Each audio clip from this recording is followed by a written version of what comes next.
¿Qué tal, amigos de la Jornada Morelos? Estamos desde las oficinas centrales del Comité Ejecutivo Nacional y tengo el placer de saludar a Héctor Larios, secretario general del CEN del PAN. ¿Cómo está? Bien, David. Gracias por recibirnos. No, por el contrario, gracias a ustedes. Pues bien, vamos a entrar de lleno en esta plática porque sobre todo ustedes como partido han sido esa cuña que ha estado de algún modo apretando en las circunstancias que estamos viviendo como país frente a un gobierno que pareciera no está resultando lo que la ciudadanía pensaba, lo que la ciudadanía tenía la esperanza de que sucediera una vez que votó el año pasado.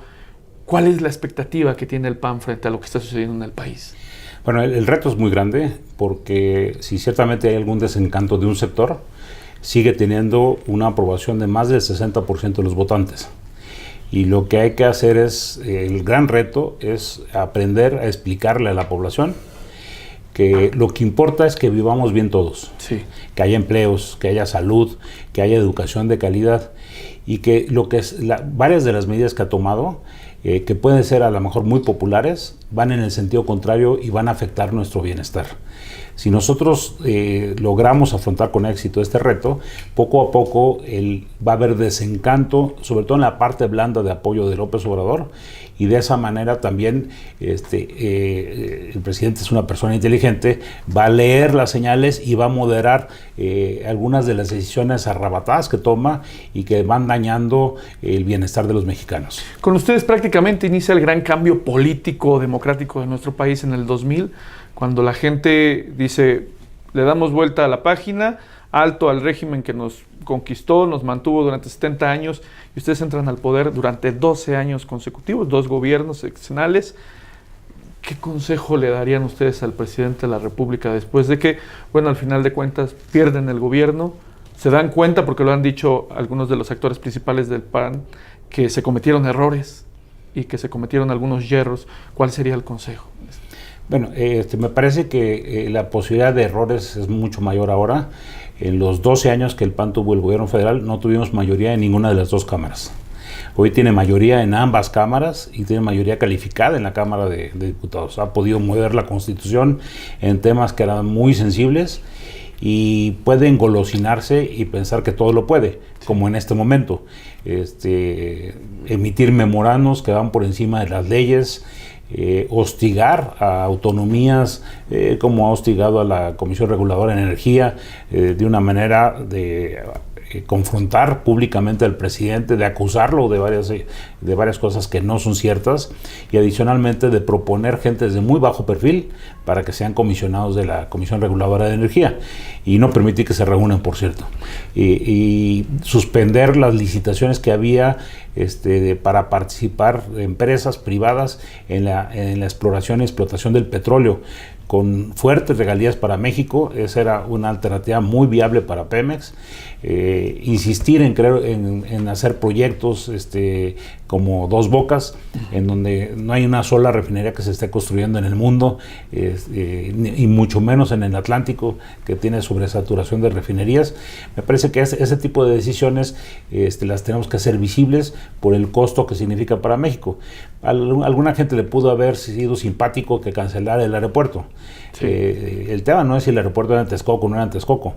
El tema es que estaba construido y financiado un buen pedazo de esa obra, que es la obra más grande de ingeniería que había en América Latina, y al suspenderse pues tiene costos importantes. No los están explicitando, pero estamos pagando cosas que son recursos que se dejan de invertir en salud, y ahí la crisis, son recursos que dejan de invertir en educación, son recursos que se dejan de transferir a los estados y son recursos que necesitábamos los mexicanos para muchas otras cosas. Efectivamente, ustedes tuvieron un gobierno con una oposición en el Congreso, en la Cámara Alta, en la Cámara Baja, y se decía incluso, ¿no?, el presidente propone y el Congreso es el que dispone. ¿Hay riesgos de tener estas condiciones como las que tiene el gobierno federal actual? Bueno, los gobiernos del PAN asumieron la realidad de que tenían que negociar con el PRI. Si queríamos hacer algo, a mí me tocó encabezar una Cámara de Diputados en donde negociamos tanto con el PRI como con el PRD y logramos muchos consensos. Eso permitía más equilibrios. Este gobierno técnicamente no tiene que negociar prácticamente con nadie. Y eso llama a la soberbia, decir lo que yo se me antoje lo puedo hacer. Y las negociaciones, el diálogo, la deliberación hace que salgan las mejores decisiones posibles, claro, y no las que yo ingenié en mi mente desde el principio. Ese es el gran riesgo que tiene, y para nosotros el gran reto es evitar que en el 2021 tenga mayoría en la Cámara de Diputados. Si no tiene mayoría en la Cámara de Diputados, se podrá poner orden. Ese es el reto. Se podrá poner orden en muchos gastos. La Cámara de Diputados es la que aprueba el presupuesto, sí, y adicionalmente pues le dirá a la población, como se lo va a decir el próximo domingo, que no son invencibles. Decía justamente Manuel Cloutier Maquio, lo importante no es no es cambiar de dueños, sino dejar de ser perro. Dejar de ser perro. Yo creo que el diagnóstico en cuanto a la desigualdad social, en cuanto a la corrupción que ha hecho el presidente López Obrador es totalmente acertado. Los caminos para combatir la corrupción me parece que no existen. Apenas estamos viendo el primer caso, que es el de Lozoya, pero hay muchísimos otros casos de verdadero escándalo que deberían de ser perseguidos, y no se combate la corrupción sin sanciones.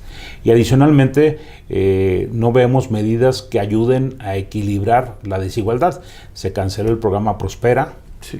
Las familias desde enero no reciben los subsidios que recibían familiarmente a cambio de que el hijo fuera a la escuela, que la familia fuera al centro de salud a checarse, y que si estaban embarazadas las mujeres tomaran los complementos alimenticios. Ahora no existe ese programa, afectará seguramente y a que menos gente pueda salir de la pobreza. Desaparecieron las estancias infantiles que le daban la posibilidad a muchísimas madres de familia de poder trabajar. Que además surgieron con gobiernos panistas. Que surgieron con un gobierno del PAN, efectivamente, pero al margen de con quién haya surgido fue una solución muy viable para que las mamás pudieran dejar a sus hijos en una guardería con un costo bajísimo y con un subsidio también del gobierno relativamente bajo.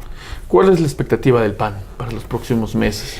Nosotros tenemos 3 grandes retos. Explicarle a la gente que tomar decisiones unilaterales, socavar a los equilibrios de poder, eso nos va a afectar a todos de alguna manera. Segundo, que muchas de las medidas que está tomando no caminan en nuestro bienestar, que todo el mundo pelea por la educación y nosotros bajamos los niveles de educación. Ahora se anuncia que se van a abrir universidades en donde no se requiere examen de admisión.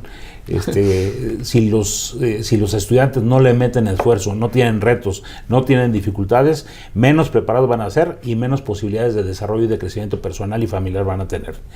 Tenemos que explicarle a la gente que muchas de las decisiones van en contra de nuestro bienestar. Y tercero, tenemos que prepararnos electoralmente para que en el 21 no tengan mayoría en la Cámara de Diputados. Ahora bien, si me permite, hablemos un poco de Morelos. ¿Cuál es el escenario que ustedes tienen en Morelos desde el CEN del PAN? Sobre todo porque pues prácticamente perdieron algunas alcaldías, no tienen más que un solo diputado por la vía plurinominal en lo local, tienen un diputado federal plurinominal, no tienen prácticamente senadores en Morelos. De algún modo, en los últimos años han venido a la baja. ¿Qué está sucediendo con el PAN? Ciertamente no supimos dar la respuesta correcta, y luego nos sucedieron gobiernos que rompieron o destruyeron muchas de las bases que nosotros habíamos construido en cuestión de programas sociales, en cuestión de seguridad pública. El tema de la seguridad pública en Morelos tradicionalmente, y no digo desde ahorita, desde los últimos 30, 40 años ha sido un problema serio y ha venido agravando. Creo que Morelos es un estado un poquito diferente al resto del país, y nosotros tenemos un reto. Nuestro reto es empezar a ganar municipios. Sí. En la medida que nosotros vayamos ganando municipios, gobernando bien esos municipios, que la gente vea la diferencia, en esa medida vamos a tener 2 efectos. Uno, los demás partidos van a tratar de hacer buenos gobiernos municipales, lo cual redunda en beneficio de la gente. Y segundo, vamos a tener posibilidades de ir accediendo al Congreso y eventualmente en el futuro a la gobernatura de nueva cuenta. ¿Qué decir frente a un liderazgo como el que tenemos en Morelos, con un presidente que de algún modo abre puerta para que su hermano sea diputado federal y su otro hermano sea el primer regidor en la capital? Lamentablemente hay un voto irracional que se deja llevar, en este caso por un personaje que dio muchas glorias al fútbol mexicano, pero que como gobernante no ha acreditado precisamente tener capacidad, ni como alcalde de Puebla, ni mucho menos ahora como gobernador. Y de muchas otras gentes que han escalado posiciones de autoridad y que no tienen ni remota idea de qué es lo que tienen que hacer para gobernar bien. Pero en el caso de las decisiones internas del PAN, porque además en algún momento se hablaba de la Sagrada Familia, hubo una renovación, hay un liderazgo joven en Morelos, con Martínez Terrazas, Juan Carlos Martínez Terrazas, al frente de la dirigencia del PAN en el estado, pero casualmente uno de sus hermanos es diputado federal plurinominal y el otro es regidor en la capital. ¿Eso ayuda, abona a los propósitos que tiene el PAN de reivindicarse de algún modo? No conozco con precisión los diferentes liderazgos que estén ahorita vigentes en el PAN en Puebla. Ciertamente, en cuanto una dirigencia del PAN es plural y le abre los espacios a todos, fortaleces al PAN. Cuando tú te cierras, se debilita el PAN. Necesitamos hacer un esfuerzo por abrirnos, y no solamente a los miembros del PAN, a los miembros de la sociedad. Hay gente preocupada de la sociedad de Morelos, que está asustada de lo que está pasando en su estado, que no han visto una buena en los últimos años y que quieren ver de qué manera sacan del hoyo a Morelos. Pero además vemos en lo nacional a un dirigente como Marco Cortés, que todos los días está pues apuntando contra el gobierno, contra los yerros del gobierno, acentuando, mencionando, destacando muchos de los yerros que están cometiendo. Pero en muchas de las dirigencias estatales pareciera que hay un vacío, no hay presencia del PAN. ¿Cuál ha sido la instrucción, el consejo desde el CEN del PAN para todos estos liderazgos locales? Bueno, parte del primer reto que teníamos nosotros es de alguna manera volver a tener dinámicas de vida interna en el partido. Tenemos una reunión mensual con los presidentes estatales. Precisamente la próxima reunión con los presidentes estatales vamos a ver, junto con los coordinadores de los congresos locales, de qué forma empezamos a tener más incidencia en la política local. Sí. Ciertamente tenemos estados donde tenemos muchísima incidencia, aunque seamos oposición o seamos gobierno, pero hay estados en donde literalmente estamos a la sombra del gobierno, sobre todo en estados del sur del país. Entonces tenemos que encontrar la manera de ser una fuerza actuante. La política es local, lo nacional es consecuencia de ser bien lo local. Si el PAN no puede aterrizar a hacer buena política local, de llevarle beneficios concretos a la gente, de presentarle alternativas que la gente acepte, entonces no vamos a tener nada que hacer en lo nacional. Secretario General, finalmente preguntarle cuál será el devenir para los próximos meses.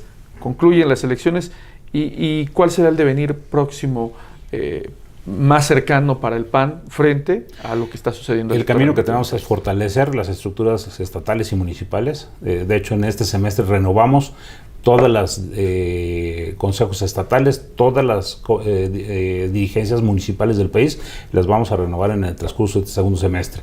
Tenemos nuestra Asamblea Nacional en septiembre y vamos a celebrar ahí 80 años de vida, pero más volteando para adelante los retos que tenemos hacia el frente. Y el gran reto es revitalizar la política local para poder decirle a la gente y que la gente pueda entender qué acciones de gobierno de cualquier signo le benefician y cuáles, aunque parezcan ser muy atractivas, son en su perjuicio. Héctor Larios, secretario general del Comité Ejecutivo Nacional del Partido Acción Nacional, muchísimas gracias por recibirnos. Por el contrario, David, gracias a ti. Muchísimas gracias. Amigos de la Jornada Morelos, continuamos.